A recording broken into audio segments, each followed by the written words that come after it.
Electronic voting machine क्या है? अर्थ, कार्य और लाभ। 1990 के दशक तक भारतीय चुनावों में कागजी मतपत्रों का उपयोग किया जाता था।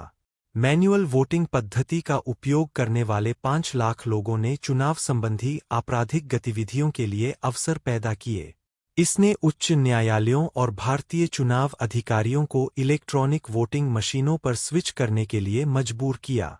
आइए देखें कि इलेक्ट्रॉनिक वोटिंग मशीन क्या है, यह कैसे काम करती है, और भी बहुत कुछ। इलेक्ट्रॉनिक वोटिंग मशीन क्या है? इलेक्ट्रॉनिक वोटिंग मशीन (ईवीएम) एक पोर्टेबल इलेक्ट्रॉनिक उपकरण है जिसका उपयोग चुनाव कराने के लिए किया जाता है। इनका उपयोग संसद के साथ साथ नगर पालिकाओं जैसे स्थानीय निकायों के चुनावों में भी किया जाता है। ईवीएम में एक माइक्रो कंट्रोलर आधारित डिजाइन है जो मतदान का सुरक्षित तरीका सुनिश्चित करता है।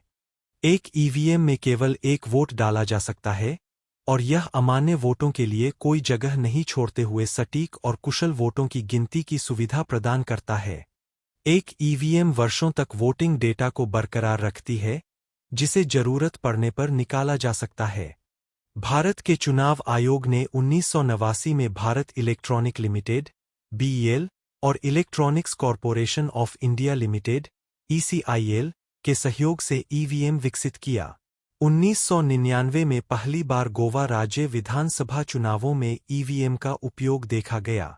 इलेक्ट्रॉनिक वोटिंग मशीन कैसे काम करती है? इलेक्ट्रॉनिक वोटिंग मशीन क्या है, यह जानने के लिए यह जानना महत्वपूर्ण है कि यह कैसे काम करती है। ईवीएम में एक बैलेटिंग यूनिट और एक कंट्रोल यूनिट होती है। 5 मीटर की केबल इन दोनों हिस्सों को जोड़ती है। एक मतदान अधिकारी नियंत्रण इकाई को संभालता है और वोट डालने के लिए मतदान इकाई को एक अलग डिब्बे में रखता है। ईवीएम 6 विक्षारीय बैटरी पर चलती है और यह सुविधा उन्हें ऐसे समय में उपयोग करने योग्य बनाती है जब बिजली नहीं होती है। एक मतदान इकाई मतदाताओं को क्षैतिज रूप से संरेखित नीले बटन प्रदान करती है जो उम्मीदवारों के नाम और पार्टी प्रतीकों को सूचीबद्ध करते हैं। एक नियंत्रण इकाई प्रभारी मतदान अधिकारी को एक बटन देती है जिस पर मतपत्र लिखा होता है और वे इसका उपयोग अगले मतदाता के पास जाने के लिए करते हैं। ईवीएम मशीन पर मतदान करने के कुछ सरल चरण हैं। चरण 1, बूथ पर जब कोई मतदाता मतदान कक्ष में प्रवेश करता है तो एक पीठासीन अधिकारी मतपत्र इकाई को सक्रिय कर देगा। चरण 2, मतदाता को उम्मीदवार के प्रतीक और नाम के सामने अपनी पसंद का नीला बटन दबाना होगा। चरण 3, एक बटन दबाने के बाद चुने हुए उम्मीदवार के बगल में एक लाल बत्ती चमकेगी और एक लंबी बीप की आवाज आएगी। चरण 4, एक मतदाता मतपत्र पर्ची का प्रिंट देख सकेगा जो उम्मीदवार और क्रमांक के खिलाफ वोट डालने की पुष्टि करेगा।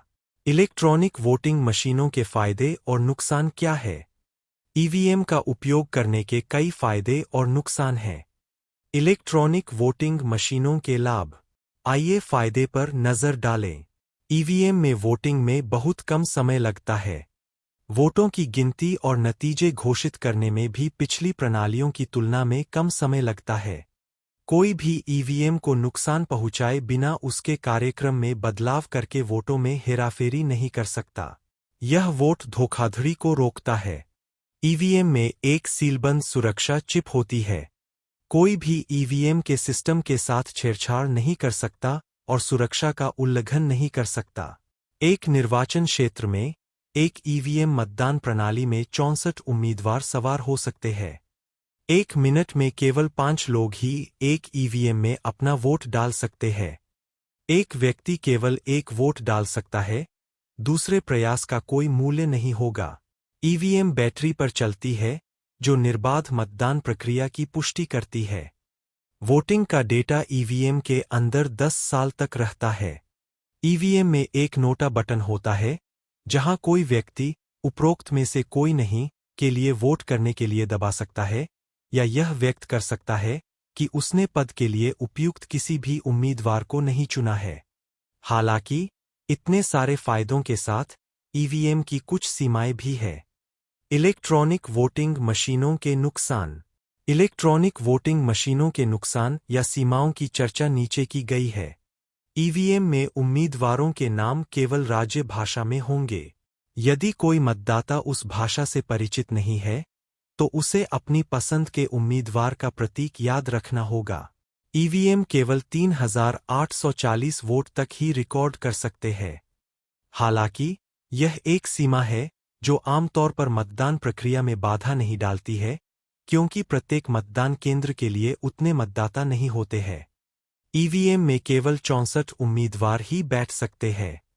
यह 4 मतपत्र इकाइयों को जोड़कर ऐसा करता है। यदि उम्मीदवारों की संख्या बढ़ती है, तो लोगों को मैन्युअल वोटिंग पद्धति का पालन करना पड़ता है। यह आलेख इलेक्ट्रॉनिक वोटिंग मशीन क्या है, इसके कई पहलुओं पर संक्षिप्त चर्चा प्रदान करता है। यह भारतीय चुनावों में इसकी आवश्यकता और इससे होने वाली सुरक्षा के बारे में बात करता है। अगर आपको यह वीडियो पसंद आया तो कृपया अधिक वीडियो के लिए हमारे चैनल को सब्सक्राइब करें।